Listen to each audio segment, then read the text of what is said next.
I think, and again, I don't think I'm engaging in hyperbole here. I think we can save lives if we start doing something like this and help neighbor saving neighbor.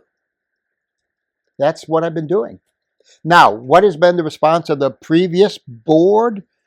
The previous board didn't want anything to do with this program. They basically, one of my friends summed it up quite nicely. All they wanted to scream, and they literally screamed at me, is liability. They were only concerned about liability, so they figured if they weren't used, they can't be sued. So they didn't want anything to do with this. Now, the interesting thing is they're so obsessed with liability. If you take a look at the budget this year, we have $40,000 that have been budgeted for the AEDs. We don't know how that's being spent, and I can just tell you what I spent for the AEDs in the past, but I have no idea since obviously I have no access. This is our money, folks. This is what we should know what they're spending it on. But I'll tell you what they are spending it on. They're spending $30 to $50 per AED here in the neighborhoods to move all the AEDs down 6 to 12 inches to conform with ADA rules for people in wheelchairs. There isn't a single person in a wheelchair here in SoliVita that can reach an AED and back in 3 minutes. There isn't a single one. I had my friend who's in pretty good shape get in a wheelchair, and I said, go and find one. He did his best. It took him 17 minutes in a wheelchair. You have today grass that's about 3 inches tall, and you're going to take a wheelchair and go there. Now, here's the other thing, and even Lita Epstein brought this up. We're not part of the ADA requirements. We are a private community. The areas that are open for public access are the golf courses and the restaurants. This is private. We're not even part of the ADA requirements for public access. Folks, we're wasting money. We're wasting money on something that will have no effect whatsoever on helping us to save lives in here in SoliVita. And that's why Faye invited me to talk about this today. I've been shut up. I was obviously the object of a 4-page letter from Marie Seppi that was just slanderous, and I told her I was going to sue her. But this is where the previous board was. They even, like I said, one of the other things that they insisted I do at a cost of $25 per AED is to purchase are you ready for this now? A technical manual to be put in every AED. There isn't a person here again who would read it. It's 72 pages of technical information about the AEDs. You want to know about the currents? You want to know about the electrical resistance? You want to know about that? And I even said to Larry, Larry, how the hell is somebody going to read it when you open up an AED, the alarm's going to go off, your spouse is collapsed on the floor, and you got 3 minutes. You're going to page through 72 pages of technical information? Do it. You're insubordinate. Quote, you're insubordinate. I didn't do it. I refuse to spend my money on something that's a complete waste of time. Unless somebody could prove to me, and even so, and here's the kicker. I contacted Philips, who has all of our AEDs, and I said, could I post that on our website, on the AED SoliVita website? They said, sure, we'll be happy to. So it's posted there. I don't know if there's been any eyeballs. I don't know if anybody's seen it, but there again, that's the mentality. So here's where we are. We don't want the people to use it, but we're lowering them so that somebody in a wheelchair still can't get it, but they can now have it more convenient for them. I would not be surprised if you're going to see the Braille signs up on these AEDs pretty soon, because, we're going to cover all the bases here. The only thing we don't want is we don't want them to be used. Now, if this community is okay with that, and incidentally, if you just do some napkin calculations, we have over $300,000 in AEDs here in SoliVita. $300,000 has been spent on the AEDs here. As I looked at the calculations, we have more AEDs per home now than any other community. Sure, there are a lot more in its villages. The villages also has 115,000 population. We have more per home than any other community.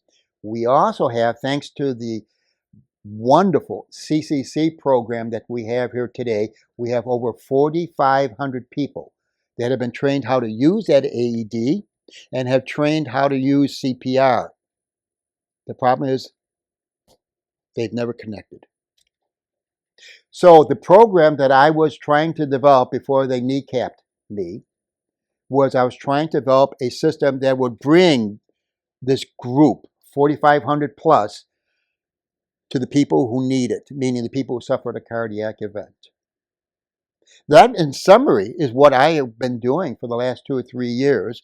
And I want to invite everybody who's watching this video and everybody around here to I'd help us get this message out. We can save more people. We can save lives. We can truly become a community who cares about each other far more. So that's what I've been doing. Now, that's the essence what my commercial is. At this point, I'd be delighted to answer any questions that you might have and just move on to that. And you have one, Pat? Is the association or the HOA against training on AEDs, since they have allocated or permitted the CERT team to do CPR training? Will they allow AED training? The HOA board has nothing to do with the CCC training. Completely and totally separate. The CCC training, the check hall compressed classes, are under the auspices of the Polk County Sheriff's Police and the Fire Department. They have nothing to do with that. Now they also have something called PulsePoint 2 apps. One is yellow, which has all the AEDs located, and they have PulsePoint Respond, which technically is doing the same thing of the proposal that I'm suggesting, except it's very difficult to work with it because it's all anonymous. So I have no idea who are these volunteers, where they are, and whether or not they're coming to provide assistance. It's too anonymous right now. That's a public program. The Ready Alert program, which you may hear me refer to, is a private program located right here in Florida. We've talked many times to the owners of this. This is what they're using in the villages. This has worked out so well. They get a text or they get a phone call saying that somebody at 586 San Joaquin, that's my house, needs assistance. And hopefully they'll come over and provide assistance. Now, to answer another question, which may be ancillary to the one you're asking, Pat, you're under no obligation to help. There's no legal liability to come and help. So, I mean, again, unless you're a lifeguard, I don't think anybody in this room looks like a lifeguard to me, or you're an EMT, or, you're a primary care physician, you're under no obligation, no legal responsibility to help. Hopefully you will. And if I were the leader of this program, and I'll say to them, look, you got 3 notifications over the last couple of months. You haven't responded to any of them. Are you still a part of this program? Do you want to be part of this program? So we need somebody to provide some accountability and some follow-up and continue to do that. But yes. And so the other question, which immediately, in fact, if Fade asked me, what if nobody shows up? Well, you're back where you are August 10th. 2025. Nobody's going to show up today. Now we're going to work on that, and I'm going to disagree with anybody who says we can't find volunteers in my neighborhood. I'm going to disagree with that. Prove me wrong, but I'm going to disagree with that because I already checked. In Verona, I have 5 people. 2 of them, one of them is a retired nurse, emergency room nurse. The other is a working emergency room nurse. Both of them are extremely qualified to provide CPR, NO, and AED. Those are 2.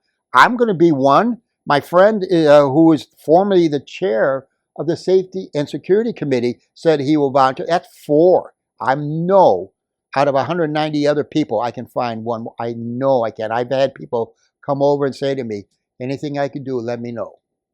Now, so that's my program. I can tell you much more about it, and I can hand out anybody who's interested. I have written extensively about this, about the program and what it takes, and also about what are the steps we have to take. Yes, you're Diane, right? Diane. You're Diane. I recognize you. Oh, thank you. Hi, I'm Diane. That's what I'm out of the meeting. I would like to ask you about liability. From what I understand and what Don Rimses? John Wilson. John Wilson.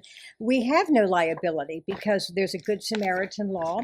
Plus, was it called Good Samaritan? Yes, it is. Okay. And there's also a federal law that protects people for trying to help. We have the highest, we have the strongest, most ironclad, actually, Good Samaritan law in the country. Let me read this. This is Florida statute, again, 768.1325. I memorized the thing. Here's what it says on Clause 3. Notwithstanding of any provision of law to the contrary, and except as provided in subsection 4, this is legalese, I'm sorry.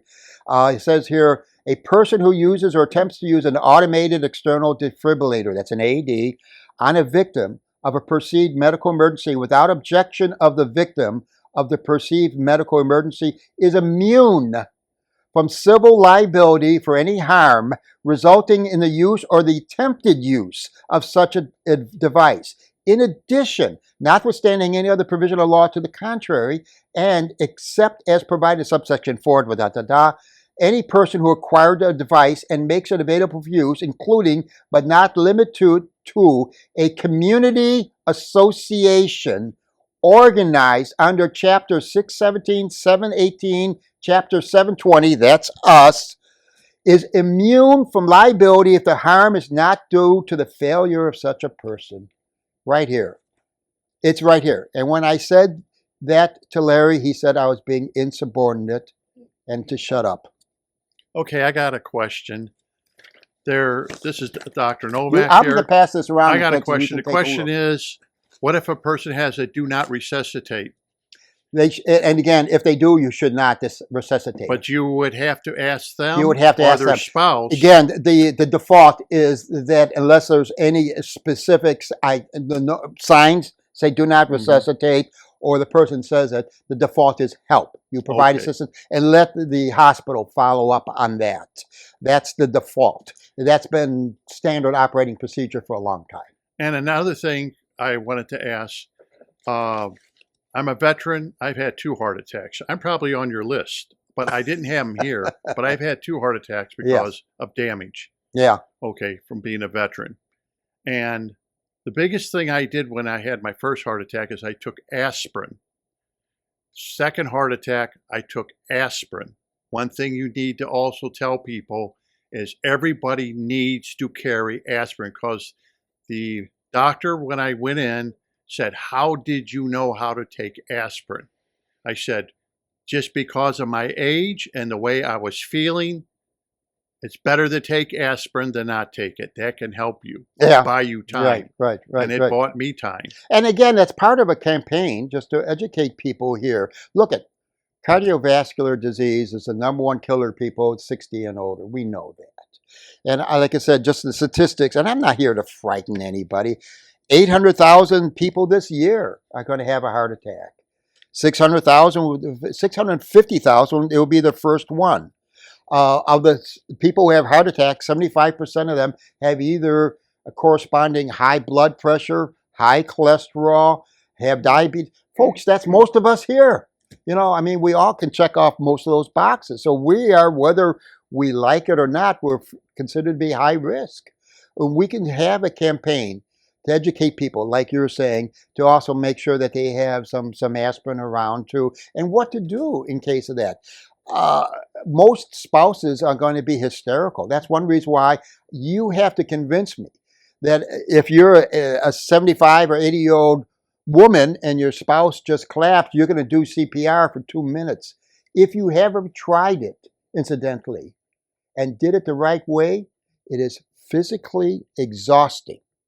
There's a little slogan that they have in emergency rooms about that, and is if the ribs ain't breaking, he ain't waking.